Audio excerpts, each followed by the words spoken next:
Everybody, welcome back to the latest instalment of Terrace Talk. A pretty delightful win for Norwich, I suppose, at the weekend away at Watford. Their positive momentum seemingly is building ahead of a return back to Carrow Road this weekend when Derby County make the visit to Norfolk. With that, delighted to be joined by Ash again to get the perspective on the Rams. Ash, let's start with the January deadline day business or lack of, I suppose, maybe from a Derby perspective. We'll speak more generally about the window in a moment, but in terms of deadline day, I know you wanted a striker. There was some pretty heavy links to Carlon Grant, who, of course, plays at West Brom and certainly a decent pedigree at this level. You just end up with one player through the door, a young lad from Everton on loan, Harrison Armstrong, who's not made a lot of sort of strides in his senior career. So frustration, annoyed, a bit of disbelief at the lack of business that's been done by the Rams. Yeah, I think it's just a mixture of everything, to be honest. I think it just perfectly, sort of encapsulates our sort of last few games, last couple of months.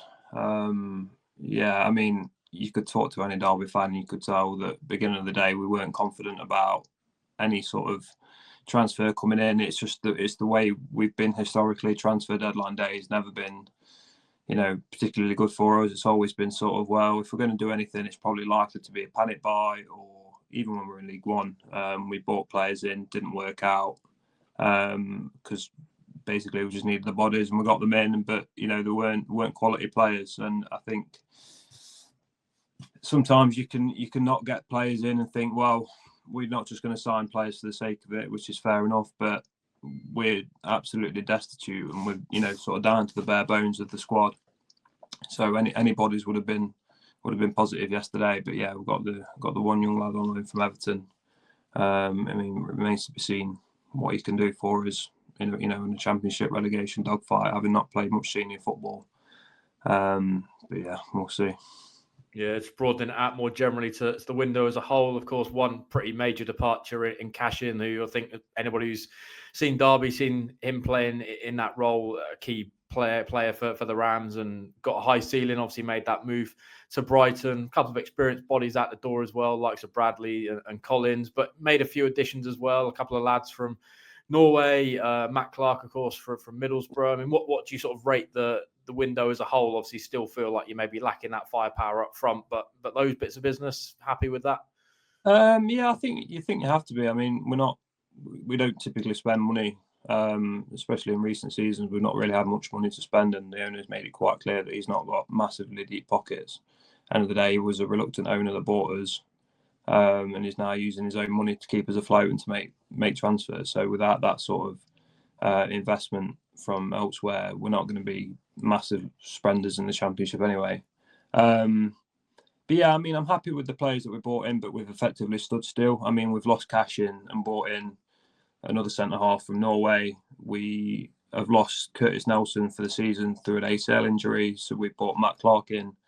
So we've not really strengthened as such. We've just, replaced what we've lost, which I think is the most frustrating thing for me, and I think for most Derby fans that you talk to, that even before we got injuries and we needed to strengthen anyway, and we don't really feel like we've done that.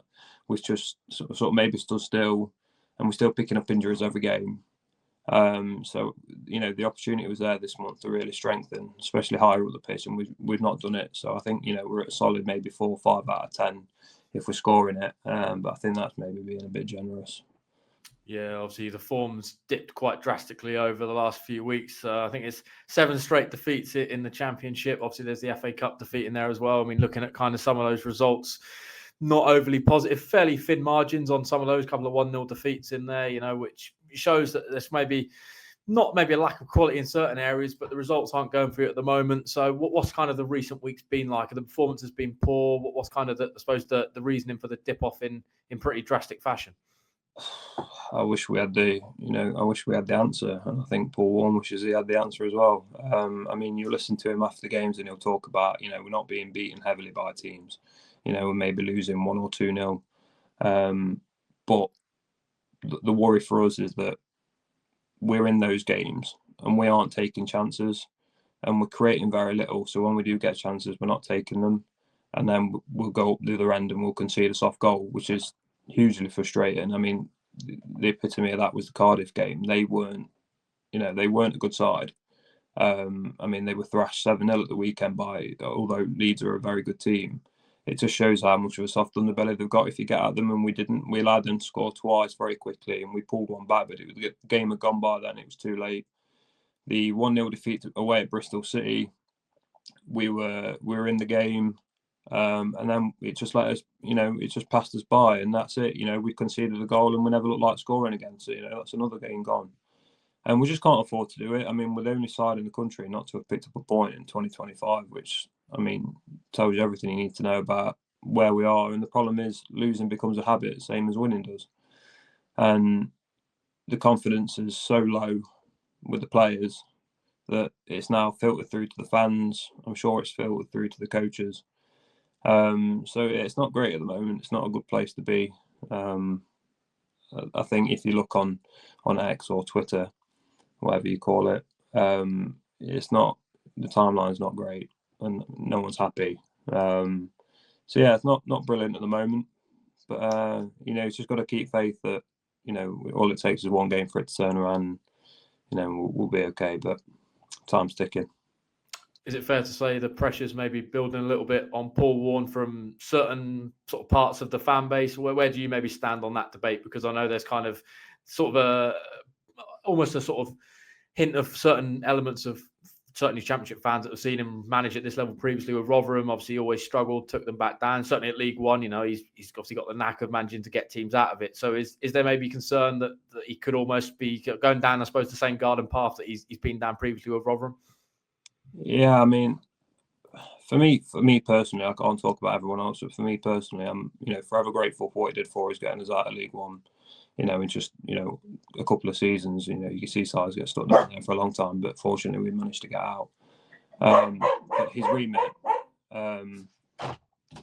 remit is to essentially keep us in the league, and so far we aren't looking like we're going to do that. And from what we hear, that he's got credit in the bank for taking us up last season, which is great. But for me, that was his job. His job was to get us promoted, and he did it. So for me, you can't really have credit in the bank for trying, for being in the relegation zone at this point in the season, because his job now surely is to keep us up, and he's not doing that. And to lose 7 games in a row in the league, I don't think any manager in the country survives that. I think from what we're being told that his job isn't under threat, which is amazing. He was given the transfer window to improve the squad, and we haven't done it. So I think we're a bit in limbo at the minute about where we are. But on the whole, I think he's lost the fans. I mean, there was chance on Saturday that Paul Warne, your footballers, insert word there. So I think it's very hard to come back from that. Once you've lost the fans, I think you're in a difficult spot. But like I say, if the chairman and the owner is giving him time, then I think that's where we're at. I don't think there's anything we can do about it as much as we dislike the football and style of play.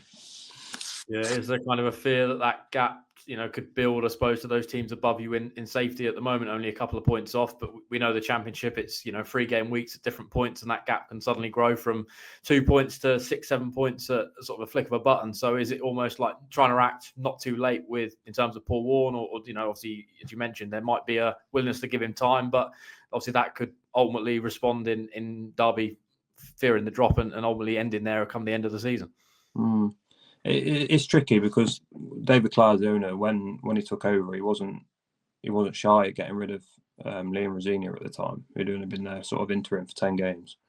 He bought Paul Warne in, who was clearly his man. He's done his job and he's got promoted.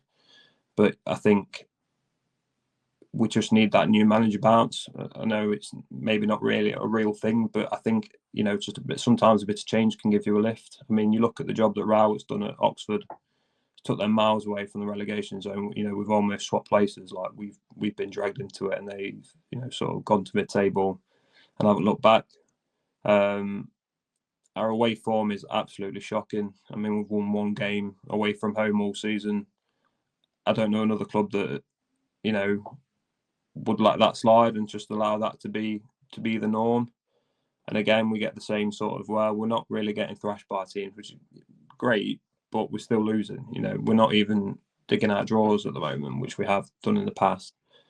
You know, and for all the stick that the Coventry board got for sacking Mark Robins and bringing in Frank Lampard, again, he's took them to the cusp of the playoffs, away from the relegation zone, you know, and it just feels like we're being sort of left behind because we're maybe being indecisive, or we're putting, you know, a bit of blind faith in someone that doesn't necessarily need it. But I mean, it's hard to say because you never want to see a man lose his job, but it's a results business, and unfortunately, we're not getting any. Indeed, yeah. Who's maybe been the standout player or a couple of players for Derby so far this season? You know, I mean, there's been kind of a lot of, I suppose, upheaval in terms of playing squad in the summer, and obviously now been a few in January. But of those that still remain, who would you pick out as maybe the danger man for Saturday? Danger man in terms of going forward, probably not. But our best player has been Ibu Adams. I mean, we've been under the caution every game we've played at some point, and he's been an absolute stalwart. He's been asked to play centre back and right back in the last few games because of injuries, and it doesn't look out of place, you know. So he's been our absolute rock, really. I think I mentioned last time I was on about Kenzo Hoodmine. And unfortunately, you know, with the way the games have gone for us, we've not really had that sort of attacking flair that we've been able to use him properly and going forward, and, you know, maybe hitting the gaps in the 10 role. He's been constantly sort of pushed back to try and pick the ball up, and maybe on the back four and try to play the ball. He's been hiding out on the right wing. So our problem is that we've had so many injuries that it's hard to say that one player has maybe stood out, because we haven't had a settled team all season. But the one I think has got to be Ibu Adams. I mean, I think he's still got the most interceptions in the league, which tells you everything about the way that we're having to play at the moment. Yeah, I think certainly plenty of Norwich fans that have seen him coming through the academy here will be fully aware of him and his talent. In terms of the reverse game back at Pride Park in September time now, obviously a game littered with controversy for various reasons. Of course, the ball, which famously definitely went behind the line for the opener, and I think there was an offside call, or certainly something in the controversy of the derby, the second goal. I remember Johannes Torrid being quite aggrieved at the refereeing decision on that particular occasion. So, I suppose, have you got any revoking memories of that particular clash? Because at that point, I remember Derby's home form. I think you were 10 unbeaten, maybe even more than that, hadn't lost for a while. So it felt like a big win for Norwich that day. Yeah, absolutely. No, I think not necessarily a turning point for us. We've picked up points since, but, you know, a defeat at home, you know, especially in the Championship, we were almost banking on getting home wins, and it was definitely a gutter punch. Especially, like you say, we're littered in controversy. I mean, we won't go over that first goal. That one hurt, and maybe the second one. I mean, but that was harder for him to see, being on the opposite side, which led to another goal. You know, led to the breakaway goal.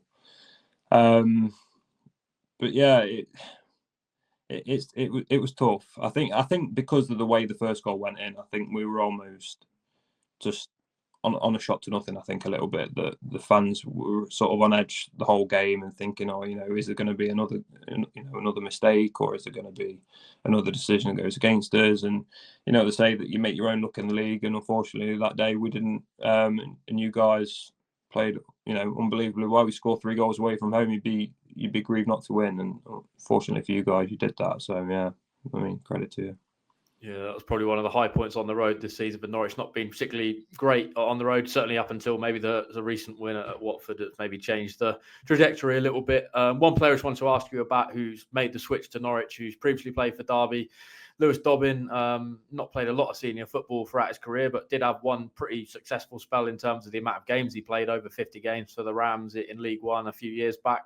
What do you kind of, I suppose, remember about him as a player and his spell at Pride Park? Because, you know, Norwich fans are kind of still seeing the early glimmers of him and what he's got. Certainly got lots of pace, directness, maybe yet to see loads of end product. Has scored 1 goal now so far. But, you know, what do you sort of remember of him as a player for Derby? I think that was it. I mean, I think he prefers to play out wide, and he's just got that unbelievable raw pace. I mean, he's so quick, but he does need that space that he can sort of really, you know, get up to speed and get the balls in. But maybe his finishing I think is something he still needs to work on. I mean, I don't think you'd be able to play him on his own up top. He's not going to be that guy that gets you, you know, maybe 10 goals a season. He might get 5 if you're lucky. he never stopped working, and will always work for the team. He'll always play in the position that he's been asked to play in. He'll just get his head up and he'll run with it. And he'll always look for a teammate, which is good. And if he can shoot, and he will. I mean, I'm not saying he'll score every shot, but he's definitely. And it was hard for us in League One. We were playing against teams that wanted to come and hurt you, and were in your face all the time, and it was messy. And hopefully in the Championship we can maybe spread his wings a little bit more. Maybe not being pulverised by League One defenders. Hopefully he does well. Yeah, before I get your prediction, is there kind of any injury concerns heading into this game for Derby? You mentioned obviously Curtis Nelson. I think Blackett Taylor I saw maybe is one that's missing, who scored, of course, in the reverse game. Is there any other key players that might be missing the trip to Carrow Road? Your guess is as good as mine. I mean, every sort of press conference we get during the week, someone's got injured in the game previously or picked up a knock in training. I mean, we've lost Curtis Nelson to an ACL, he's played every minute of league football since Paul Warne signed him at the beginning of last season. So he's been a massive loss for us.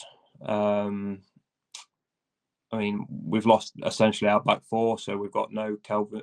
We've got no Wilson. We've got no Elder. We're struggling in the wide areas. Say Corey Blackett-Taylor's now picked up an injury. We've lost DeJean Brown up front for the season. So we've got an injury list as long as your arms. They're all sort of the same sort of hamstring or muscle injuries that we just can't put our fingers on. Basically, they're just coming out of nowhere. That every other week someone's injured. I mean, Ben Osborne maybe touch and go. He'll play one game and then he's out for the next, and then you might see him the week after. So it's just our injury list is just ridiculous. I don't think that I can remember a time where it's been as bad as this. So. I think your guess is as good as mine as what our 11 will be on Saturday, I'm afraid. Yeah. Norwich are kind of in the other boat. They've kind of come the other side of that a little bit now. A few players returning ahead of this game. How do you see it unfolding at Carrow Road? I know Derby have won on all their last 3 visits down to Norfolk, but obviously those kind of circumstances maybe were teams going for promotion. I remember the win under Frank Lampard. I think it was 4-3 at Tamori, Mount. Lots of really talented players. Are you expecting a similar result, Derby win on Saturday, or fearing the worst? Fearing the worst. I mean, you lose 7 games on the bounce. I don't think you can expect to win, especially when you've won 1 game away from home. I think it'd be naive of me to say, I think we'll go and we'll maybe nick a goal and shut up shop for the next hour or whatever it is. But no, I mean, realistically, I'd be amazed if we came away with anything less or anything more than 1 or 2-0 defeat. I'm hopefully that we can nick a goal. I mean, I'd love to say that we're going to get at least a goal and then see what happens. If you score, you've always got a chance. But yeah, I'm fearing the worst, unfortunately. Which is never nice to say about your own team. But unfortunately, at the moment, they're not giving us any sort of reason to feel any other. So yeah, I'll go 1-0 Norwich and just try and keep it on there. Yeah, hopefully Derby's fortunes can turn around. Of course, after Saturday, from a Norwich City perspective, Ash, really do appreciate you coming back on the show and giving a little bit of insight there on the Rams. Plenty of good content coming your way across our channels and plenty already on there. We were obviously down at the Nest yesterday speaking to Jack Wilshere. That's now live on our YouTube channel by the time you're watching this. Of course, also have all your usual build-up. Johannes Torrid down at Colney press conference ahead of this game on Friday afternoon, so that'll be live on the YouTube channel. We'll obviously have all the usual build-up as well, and we'll be live at Carrow Road for Team News Live at 2 p.m. ahead of this one. So I'm intrigued to see how this game unfolds. Obviously, Norwich City hoping to try and maintain their push towards the top 6. Derby hoping to try and pull away from the bottom 3, and of course change their pretty poor form that Ash has outlined there.